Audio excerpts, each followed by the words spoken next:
Yeah, I'm getting better. Caught me off guard.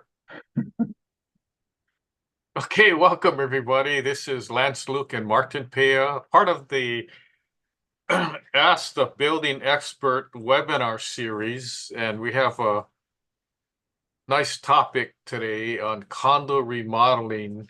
And by the way, thank you for joining our Zoom platform. And we're restreaming to Facebook, LinkedIn, and YouTube. So those of you who are on those platforms, welcome. Thanks for joining us. We're doing this live, but um, we're also going to have the recording available on our website, and I'll give you the website information at the end.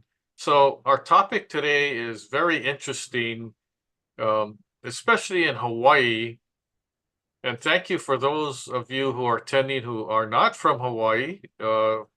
Maybe you live in condos anywhere in the United States or even some parts of the world.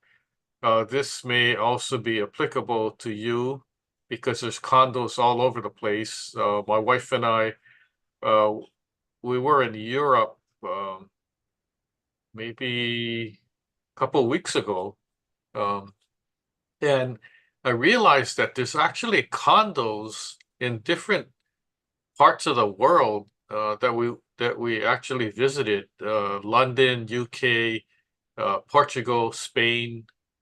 I'm not sure about Morocco, but anyway, yeah. So the information is applicable to any condo, depends on the rules of the condominium.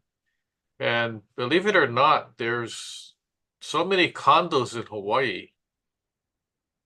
The my friend who's a condo attorney told me that uh, condo owners, if they all got together, the number of condo owners would actually be the second largest island in Hawaii. So uh, that's a pretty interesting statistic. So uh, without any more delay, condo remodeling simplified from design to execution. I'm going to give you some tips on how to do these things.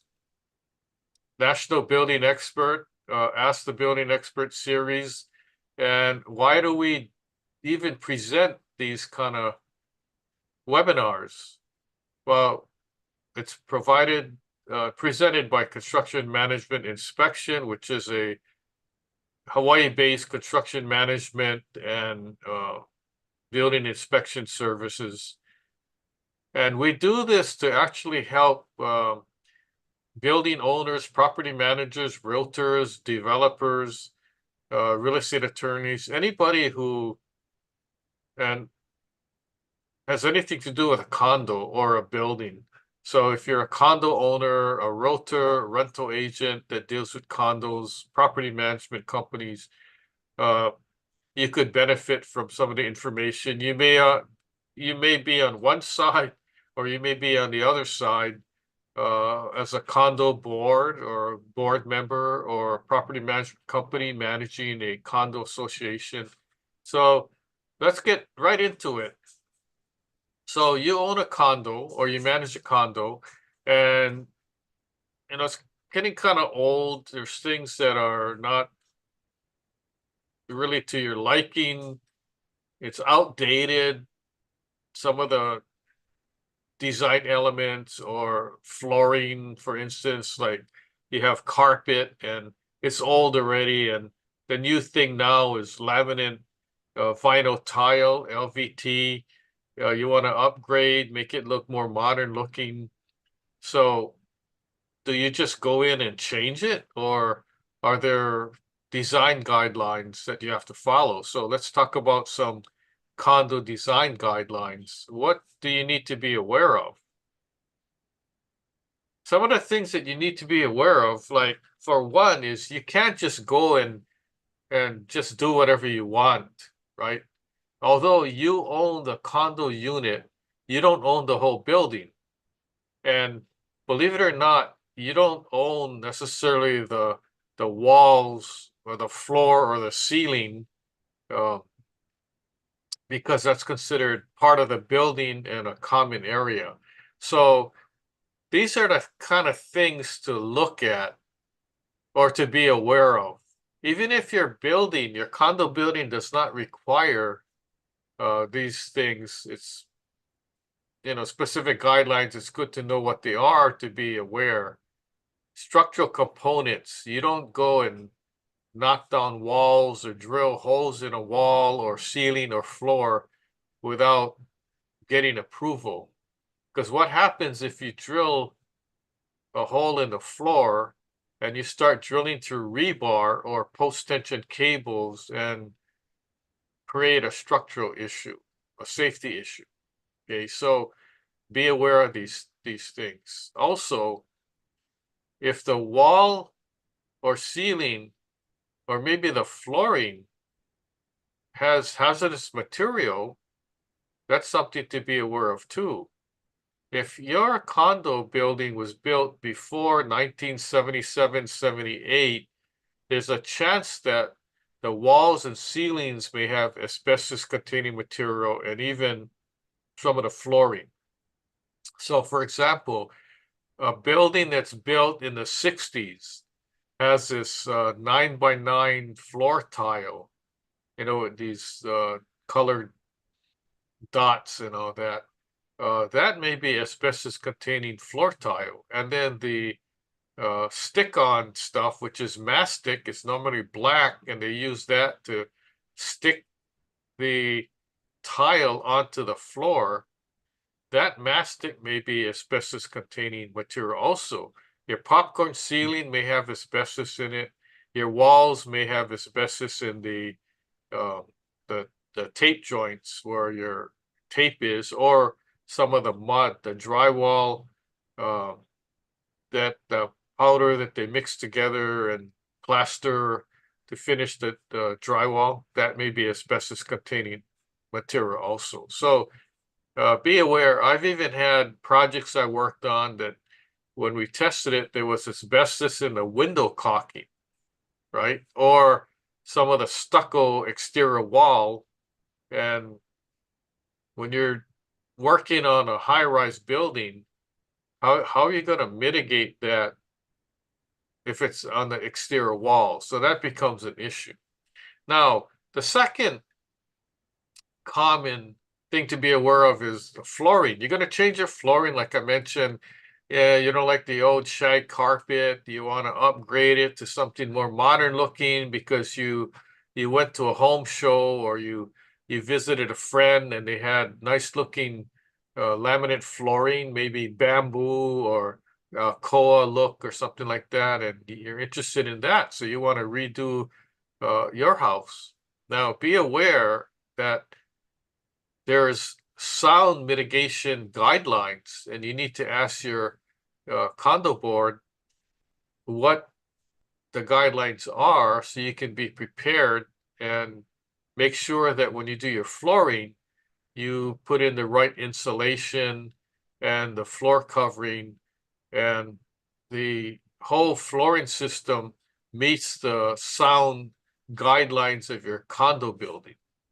Now, for a high-rise building that's made out of reinforced concrete, it's fairly easy to meet the guidelines because you could have a 4-inch or 6-inch concrete slab, and your flooring underlayment and your floor covering, they have sound ratings because they've been tested in a laboratory, and the manufacturers provide the sound rating to you, such as IIC, Impact Insulation Class, or STC, Sound Transmission Class, and you read the manufacturer's specifications, and it says 65 IIC or STC.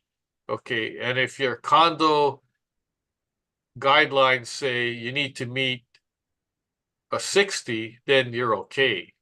Okay, so for the most part, high-rise reinforced concrete condos, it's not that hard to maintain the sound rating. Now, be careful because you got to make sure your contractor actually follows the guidelines, because if they skip a step, let's say, oh, yeah, this kind of laminate tile, it comes with like a backing on it already. There's like a foam backing for sound insulation, so you don't need a separate underlayment. Okay, and if he just attaches that product directly to the floor without the underlayment, does it still meet the sound guidelines? Okay, so that's just a heads up. Now, I can tell you this, based on experience and years of trying to do my research on sound rating for wood frame construction. So all the townhouses around that are constructed of wood, they're not reinforced concrete, they're a wood structure. So you have wood flooring, you have wood framing, and you have a plywood flooring. Okay, even if you have a sound barrier or some kind of gypsum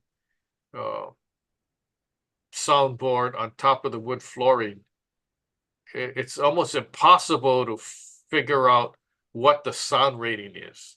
Okay, initially, developers put in carpet and vinyl tile. Okay, and lately we've seen a lot of condo unit owners replacing their carpet with wood flooring, laminate flooring, ceramic tile, hard tile, marble, things like that. And it does not meet the sound rating. Well, how do you know it doesn't meet the sound rating? Because the unit owner below complains. Now, we don't know what the sound rating actually is, because I have not seen any floor product that was tested in a laboratory that was tested with an application over a wood frame floor. It's always reinforced concrete. Now, to make it worse, you may have like no drop ceiling, so there's like no space, and you could have walls that have no insulation, so it could be a major problem. And I've seen problems, and I'm still working on some problems. There's even lawsuits based on that, where the unit owner down below ends up suing the unit owner above. In fact, I was involved in one case as an expert witness, where the unit owner down below sued the owner above and the association board for approving the installation of flooring, and it just got to be a big mess. Okay, so moving on. The next thing is electrical plumbing. You don't want to start doing electrical modifications or plumbing without board approval, especially if you're planning on moving or relocating electrical outlets, or moving your sink to another location. That means moving some plumbing piping, right? 2 types of plumbing piping you need to be aware of, or 3, right? So when you relocate, let's say, your kitchen sink, you're involving your supply piping, your drain piping, and your vent piping. Okay, so it's not like you're going to go and remodel your kitchen and bath and just use the same piping. If you are, okay, well, you still need to get approval. The other major issue is you don't want to damage the common areas. Okay, so let's say you want to install a split system air conditioner. Where are you going to put the outdoor unit? You have a lanai, right? So you're gonna put your outdoor unit on the lanai. How are you going to secure it? I've inspected where there's leaks, and when I went to inspect the unit above, they had your condenser unit and they have these little brackets, and they drilled right into the concrete slab, and when it rained, water actually entered the drill area and started dripping on the ceiling of the unit below. Okay, so that's a no-no. And the lanai is a common area, although legally it's considered a limited common area because that unit owner who owns the unit where the lanai is attached to, he's the only person that can use that area, although he doesn't necessarily own it, right? It's part of the building. The other major point is to hire an architect. Now, sometimes you don't need to, but other times you probably should. Like if you're remodeling your kitchen or bathroom, or you have to maybe relocate a wall, knock down a wall. How do you know if it's load bearing or not? Either hire an architect or engineer. The other reason to do that is you're gonna have to hire an architect or engineer anyway if you have to get a building permit, right? Now, there's situations where you don't need a permit, like if you're just painting the unit or installing flooring or replacing your cabinets and countertops. But other than that, you need to hire a design professional. It's good practice. The other thing is get a building permit. If a building permit is required, then you should get one. Otherwise, you're going to be in violation, right?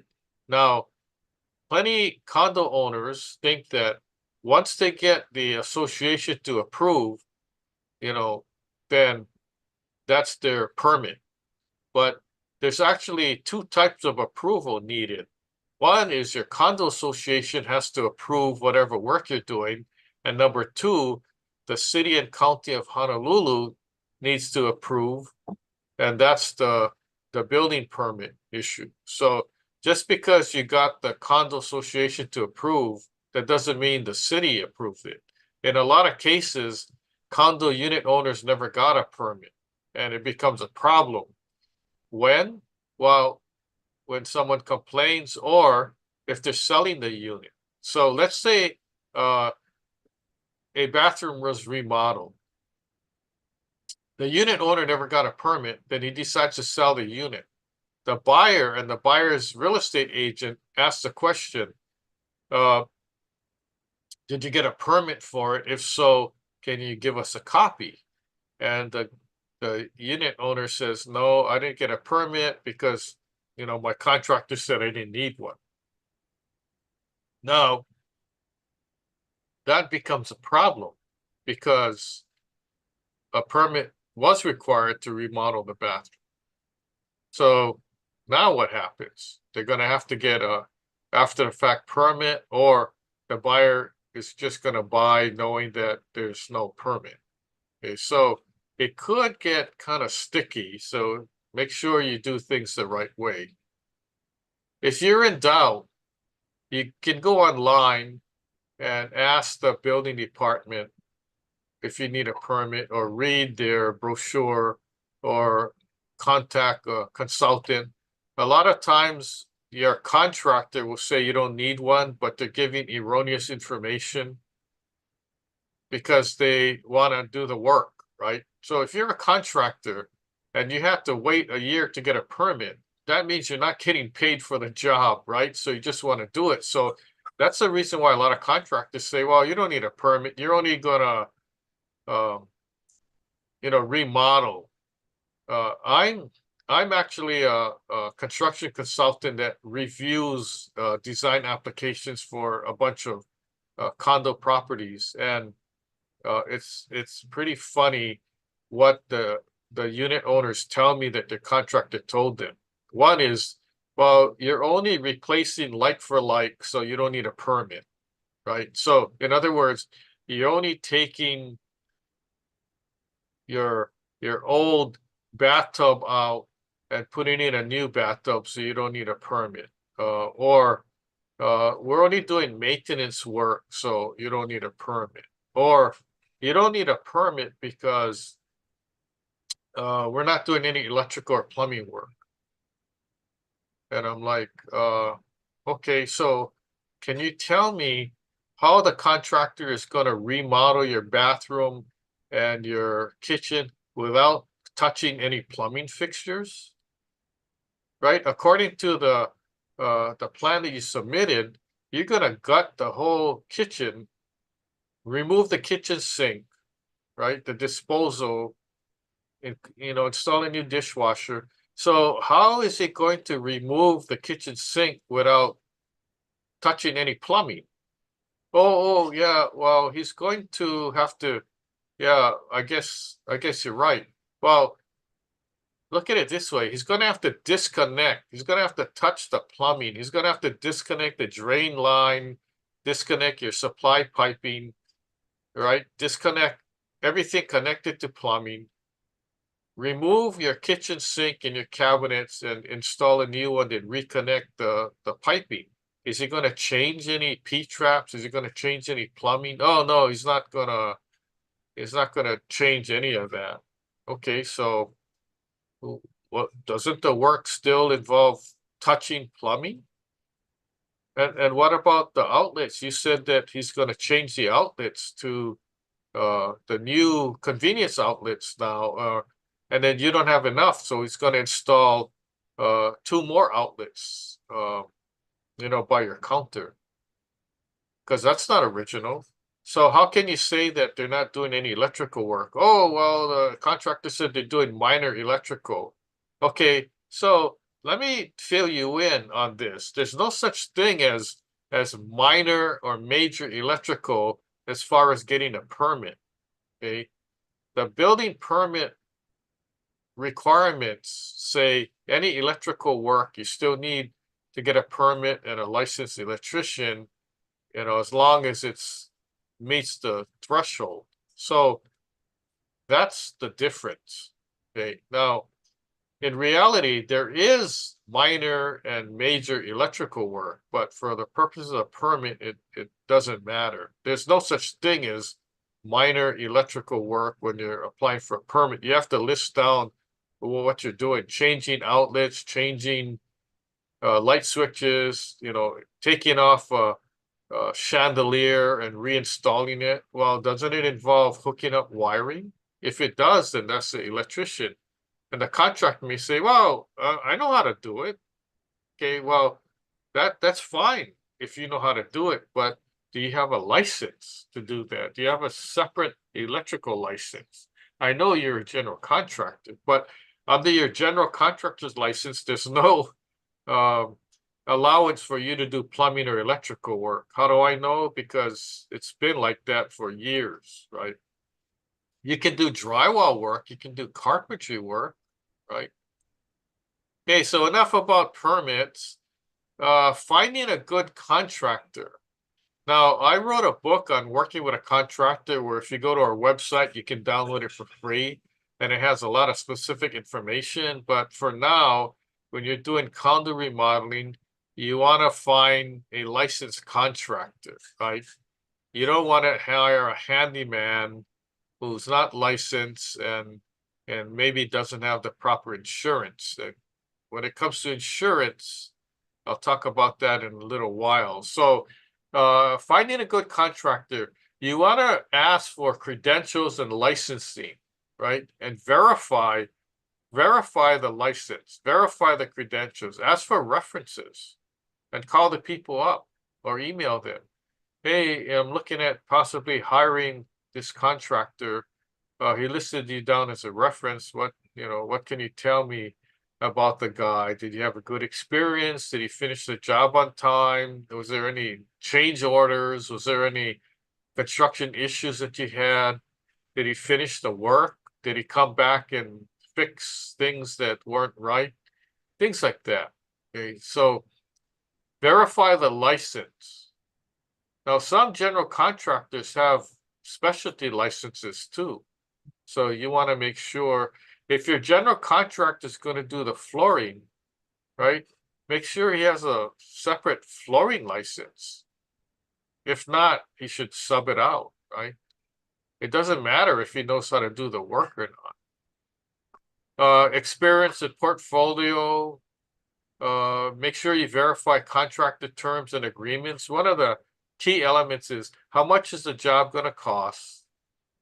What exactly are you going to do? What materials are you going to be supplying?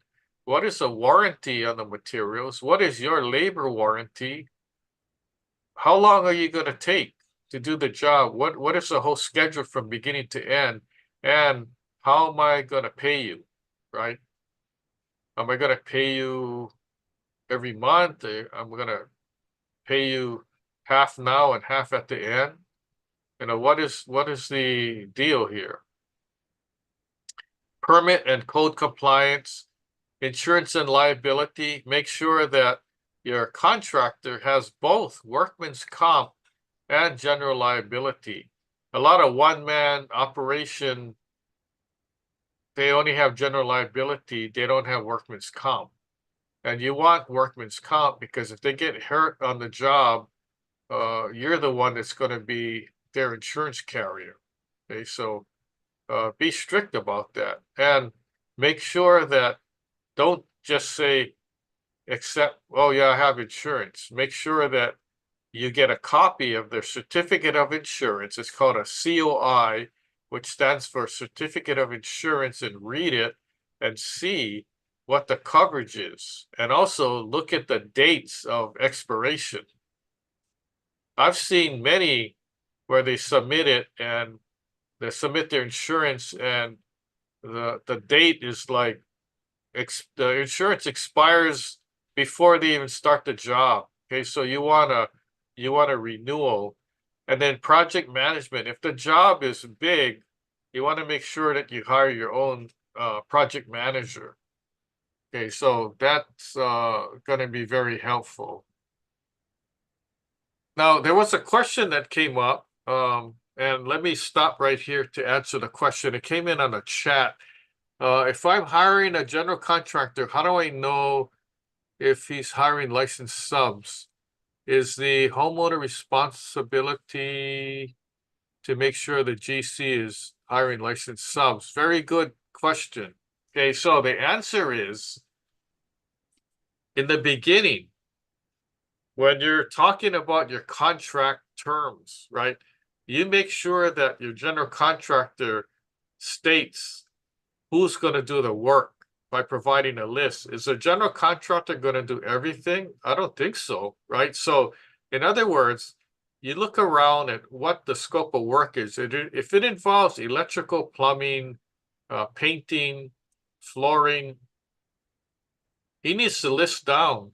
If he's not going to do the work himself, he needs to list down all his subcontractors. So you're going to have general contractor XYZ. Then you're going to have electrical contractor ABC, plumbing contractor CDE. Okay, so, and they got to list the name and they got to list the license number.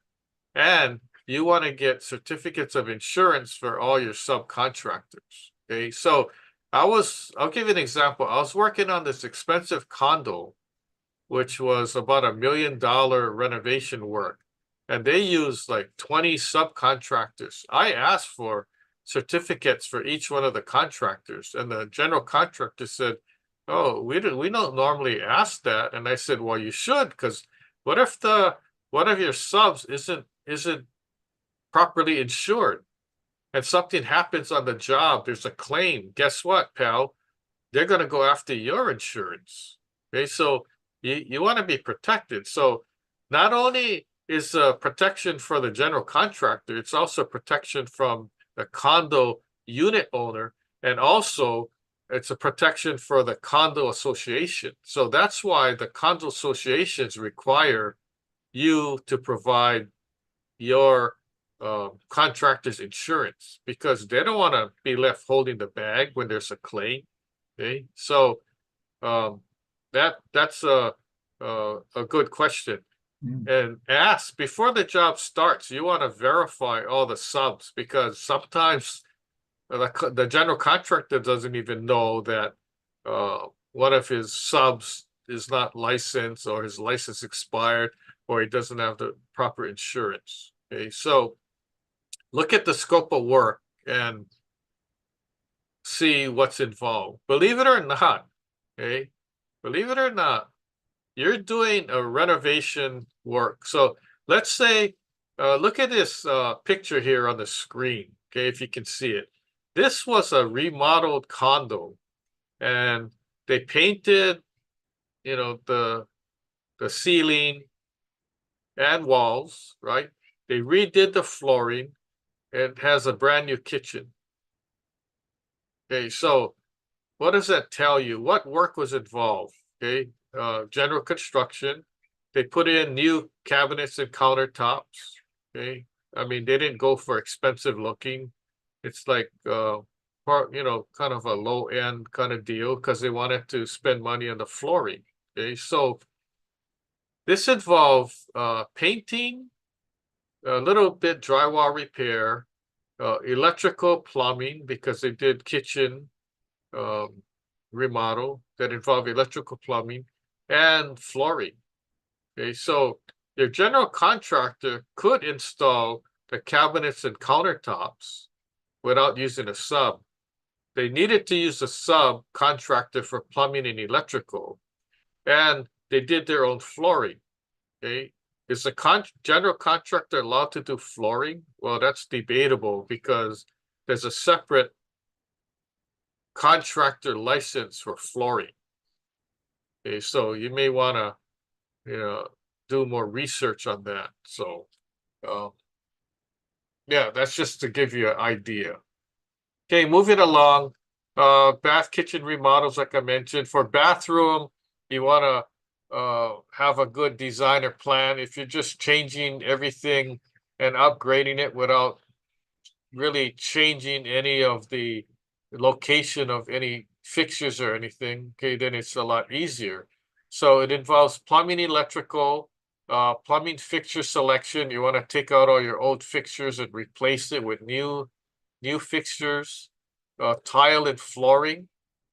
So it involves floor tile and tile on the walls, which would require a separate contractor's license to do ceramic tile, right? Lighting and ventilation, storage solutions. Well, that's really not a big deal because normally you would just replace your existing cabinets and replace them. Okay. Kitchen. Layout workflow. If you're redesigning things, some people like an island, but if you're in a condo, was it designed with an island initially? If not, and you have plumbing and electrical, how are you going to get your plumbing lines and electrical lines from your wall to the island? So the layout and design is critical. Cabinetry, countertops, your general contractor can do. Appliance upgrades, your general contractor can do, and make sure they measure correctly to the appliances that you're putting in. I've seen cases where they installed beautiful cabinets and countertops, and when it comes time to put the dishwasher, guess what? It doesn't fit because the space wasn't big enough. Now what do you do? Okay. Lighting and exit lighting and things like that. So if you look at the picture, you look at the ceiling, you see the wires hanging down. So you can't tell me that the general contractor is gonna do all the electrical himself because he's not an electrician, right? So it involves electrical work. Okay. Some more kitchen remodel, backsplash wall finishes, which it's part of your cabinet countertop, flooring and material selection. Now, because it's a kitchen and bath area, you don't want to put flooring that is not made for wet areas. In other words, if the flooring gets wet, what happens? It starts swelling and all that. That's why it's not ideal to put wood flooring or particle type flooring in a kitchen or bathroom, right? So be sure that your material selection is compatible with the use of the area. And now they got these laminate, luxury laminate tile, vinyl tile, and it's basically water resistant. Okay? Make sure you plan for storage and where your appliances are, and follow the safety and building codes in remodeling. Now, I can tell you for a fact that I've seen remodeled kitchen and baths that were uh, remodeled by a handyman and they didn't follow the code. So, in other words, the electrical was wrong and the plumbing was wrong. And how do we know that? Well, I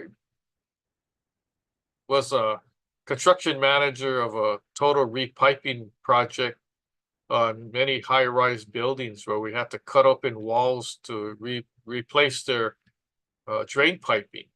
And that's when we saw illegal electrical and plumbing. And guess what? The owner had to pay to have it redone. And I asked them the question, who did you hire? Were they licensed? Apparently they weren't licensed to do electrical work or plumbing work. So, that's a big issue. And the unit owner says, well, the bid was $8,000 cheaper than other general contractors, so I went with it. I said, well, now this is what happened. You're paying for it. So let's talk about flooring. I mentioned material selection.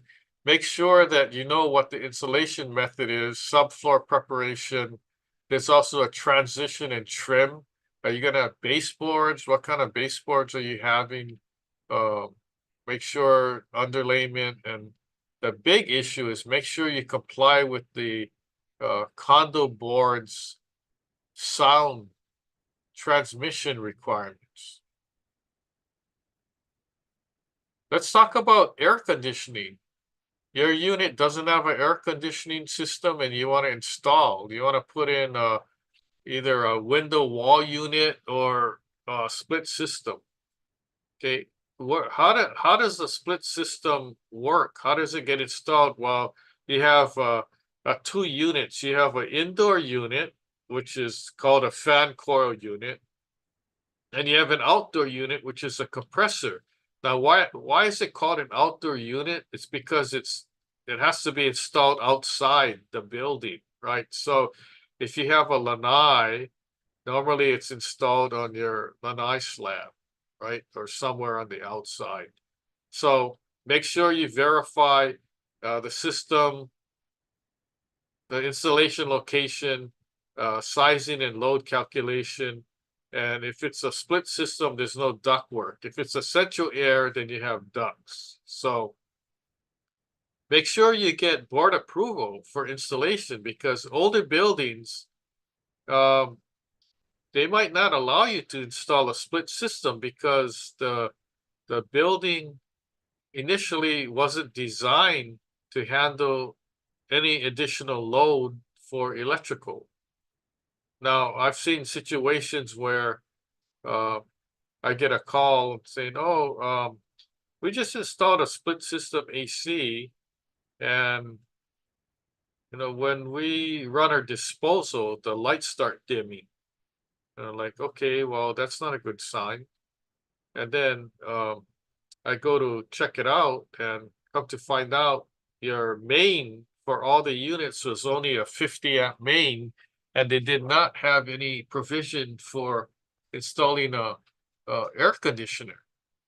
So what happened was they used one of the circuits and hooked up their split system to it and overloaded the main.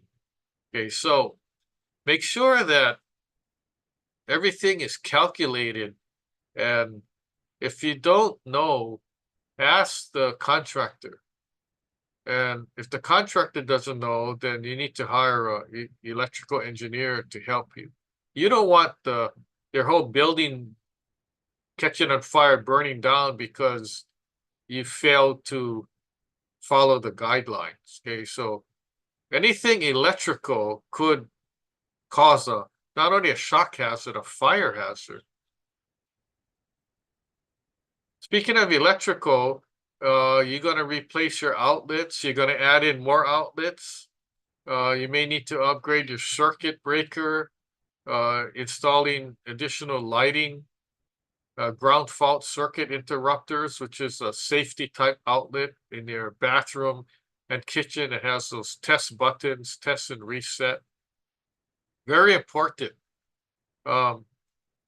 Also on older buildings, when you have circuit breaker panels that are a certain brand like FPE, Federal Pacific Electric, or Zensco, those have been known to fail, and you need to replace your whole circuit breaker box with all your breakers. Okay.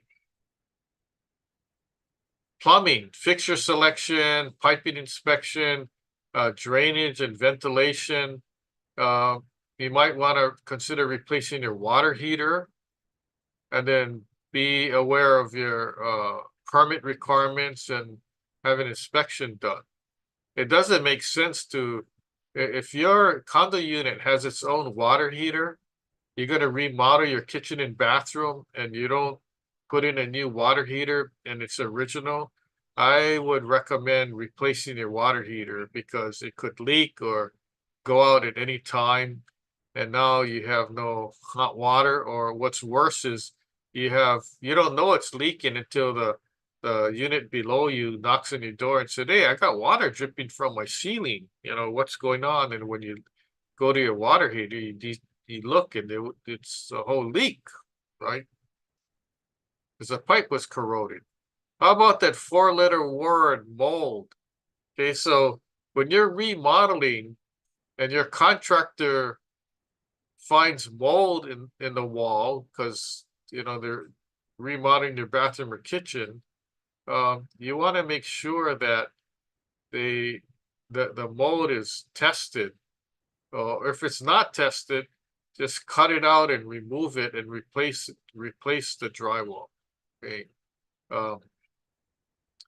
Don't just take the word for it from the contractor that says, it doesn't look that bad, it was only a small area, or we cleaned it with Clorox, we sprayed it, so you're good to go, right? If it's bad, you don't know what kind of mold it is. It could be toxic mold, so better to have it tested, right?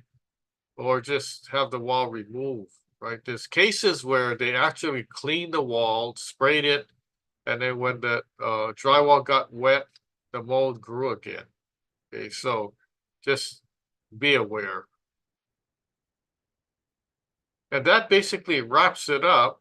The conclusion that I have is, if you live in a condo, make sure that you follow the guidelines of the condo association. Okay. And if they don't have any guidelines, and believe it or not, some don't, or it's like a one-page guideline. Well, here's your guideline for remodeling your kitchen and bathroom. Just make sure you hire a licensed contractor, and make sure that the contractor doesn't work late at night or over the weekend. That's the guideline. And I'm thinking, man, these guys are living in the dinosaur days, right? They really got to upgrade their requirements, right? It should be strict. And there's nothing about getting a building permit or hiring licensed contractors or any kind of review. So there's still condos out there that operate like that. And so I encourage all condo associations to upgrade their design guidelines and make it stricter, so that you don't have anything goes, because then you have a problem, right? People are changing their windows, upgrading their bathroom and kitchen, knocking walls down, adding walls, and no one knows about it until the unit's sold or someone does an inspection, and then you find out about it. And what are you going to do, right? Sometimes you have the association sends a violation notice, and the unit owner says, "Hey, I bought my unit 10 years ago, and when I bought it, it was like that already. You guys didn't say anything." Right? So is it the responsibility of the board to give a violation notice if they didn't even know about it?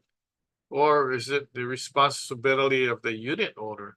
If you read the condo documents, right, and you look at the condo law, HRS 514B, it's specific that says you cannot do any renovation work modifications without getting board approval. That's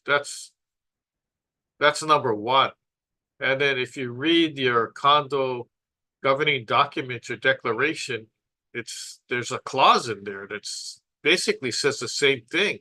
You're going to need board approval. So did all these owners get board approval? No, if they can't prove that they did get approval, then they did not get approval. So I get that all the time from some of the buildings that, oh yeah, we got approval. I said, okay, that's fine. Can you send me a copy of your approval letter? And they go, we can't find it. I said, okay, if you can't find it, then there's no evidence of approval.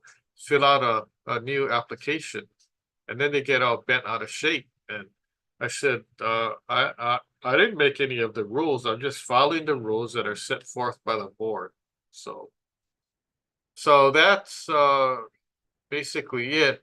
What you miss, we've given many webinars in the past about all kind of different subjects, construction and building, roofing, hurricane ties, siding, painting, concrete repair, you name it. We've probably given a webinar, and it's on our website that you can watch on demand.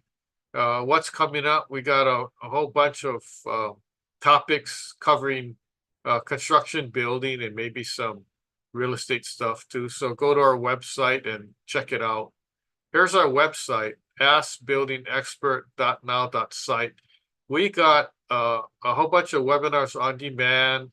We have takeaways such as PowerPoints, and there's a publication page where you can download free books. I think I wrote about 10 books now, and I have a whole bunch in the queue waiting to be published. And it's all free. You can go and download the PDF. And let's see what topics I have. How safe is your building? Concrete spalling repair, cast iron drain piping, hazardous building materials. I think I have one about railing, or maybe it's not published yet. I don't know. Go to our website and go check it out. So you got any questions? We got answers. Here's my phone number and my email address, lanceluke@hawaiibuildingexpert.com. Our phone number is 808-422-2132. So people from parts of the United States, you can email, or if you're tuning in from anywhere in the world, feel free to email or give me a call, and we try to answer all our emails. If you're on any one of our social media platforms and you want to make a post, ask a question, make a comment, we answer and read all of them, whether you're on LinkedIn, Instagram, Facebook, or LinkedIn. Okay, so here's our website again, askbuildingexpert.now.site. Almost every day we're adding things to our website. We even have a blog, so you can go to our blog and take a look at articles and all that. So there's a load of information. You could probably spend months and months watching our webinars, reading our blog posts, and all those kind of things. But pick and choose which one you're interested in and watch those first. And get our free book. It's called Working with a Contractor, and specifically has tips to help you save money or not get into trouble. So I'd like to reach out to Martin now, see if we have any questions that came up. I'm going to stop my screen to share here. Okay, I'm here. Okay, so good. I see you. I even see Good. is that one of your condo rentals that there's an image behind you? Oh, yeah. No, that's not mine. I think that's one of the many that you've inspected and checked out. Yeah, that's a bird's eye view of a condo. So Yeah. uh, Yeah. hopefully I covered a lot of information, and I appreciate the question that came up on the chat. That was very good. So I'm open now to answering whatever questions came up, either on our Zoom platform or on our social media different accounts. So um, Yeah. Well, I don't I'm see any more on the Zoom side. So the observer, the visitors can still submit some for you to answer. But we had a few that came in, and let me just quickly get to them because I know your time is limited. What are some common challenges condo owners face when trying to obtain renovation permits? And how can we navigate these hurdles effectively? well, for one, as you know, if you're following or if you live in Hawaii, our permit process is very lengthy. There have been cases of people waiting 2 years to get their building permit. And that's probably one of the reasons why people don't even want to get permits, because it takes too long. And the contractors know this. The contractors, and that's why some of them tell their clients, you don't need a permit, right? But is that the correct information?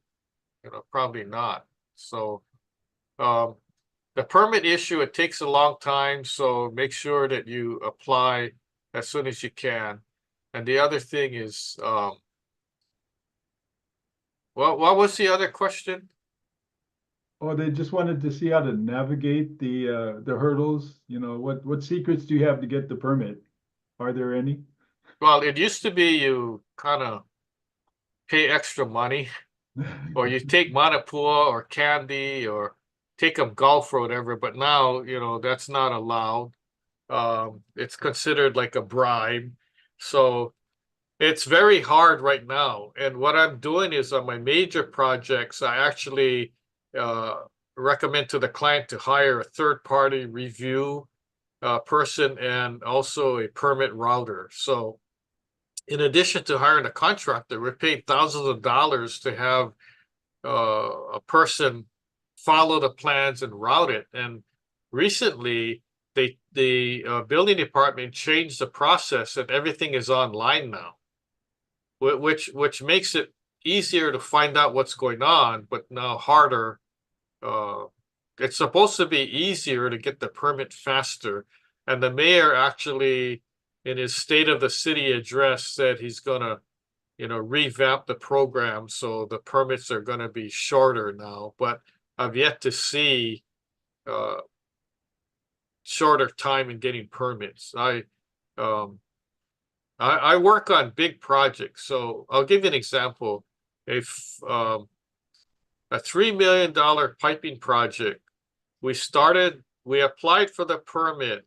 We started the project in September of last year. We finished the project at the end of April, and we still don't have our building permit. So that's one example. Another example is a spalling project in for an apartment building by Ala Moana Shopping Center. We applied for the permit. We started the project. It was all finished. Then I called the building inspector. Oh, I need you to meet me at the property so we can close out the permit. So he shows up and he says, I looked around and I don't see no spalling. And I said, we finished it already. I just need you to sign off that we're done. And he goes, you guys weren't supposed to start uh, doing any work until you got the permit issued.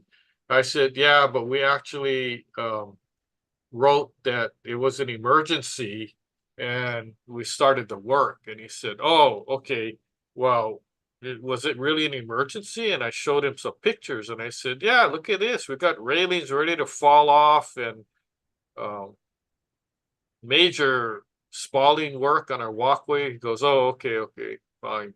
So, the permit issue is not an easy one, and it takes a while. But if you don't get one, what happens is you're going to get stuck later. So there's ways. If your contractor knows how to work with the city and get a permit faster, then you might consider using that contractor, even if he's a little bit more expensive. Okay. A handyman cannot get a permit for you because there's what's called a contractor statement, and the contractor has to list down his name, company name, license number, and the building department has a link on their computer to the state records, and they can check. And if your handyman puts his name down, they check and they go, hey, the guy doesn't have a license, we can't give you a permit. So the permit is only issued to the unit owner with the general contractor that's verified license. Okay, so that's where they catch you. And that's why the handyman companies are telling unit owners you don't need to get a permit, because they want the job and they don't want to be liable, right? So anyway, that was a long drawn out answer, but I hopefully covered the question. Okay. Well, we have a couple other quick ones. Hopefully you can answer. The next one says, my PV, that's a photovoltaic application, got put on hold because the condo property manager said that there may be an issue with batteries used for storage. Do you know what the situation is with the batteries? Yeah, there's lithium-ion batteries that have a tendency to catch on fire, and that's why there's a hesitancy of condo boards to approve. And there's a new type now that aren't conducive to starting fires. So that's the trend now. So just be aware of that. Maybe ask your contractor to use that type of batteries instead, and then show them the test results, and then hopefully you can get it approved. Oh, good answer. Thank you. And I guess we get one more here. It says, I live in a townhouse and want to install a central air conditioning system. My application was rejected. Can you help me get it approved? It's a personal request. Yeah, okay. So the answer to the question is, if your condo doesn't allow central air, then no one can help you get it approved. Okay. If it does, then ask, well, what can you do to get it approved, right? Did you hire an architect? Did you hire a contractor and submit plans? Maybe they didn't give you approval because you're not getting a permit for it. I don't know. So contact me directly, because maybe there's some things that I can give you advice on, or maybe it's impossible. Like, I know there's condos, like a townhouse project that I work with, they don't allow central air. So if you're planning on installing one, you're not going to get it approved. So just be aware of that. So we got any other comments, questions? No, my only comment is, as wrapping it up, is good information today. I think I know our guide here was on condo remodeling, but I think the information you provided is also valuable for any kind of remodeling or renovation project. Oh yeah, I mean, if people live in a single family home, some of the information is still applicable. Get my free book at our website. You'd be happy. I mean, if you don't want to get it free, you can go to Amazon and pay $14.95 plus shipping. I mean, that's fine too. But I know our time's up, and appreciate you guys attending or watching live, or even watching a replay. And stay tuned. We got another webinar coming up next month. I forget what the title is, but thanks for joining us, and then we'll see you next time. Aloha, mahalo. Aloha.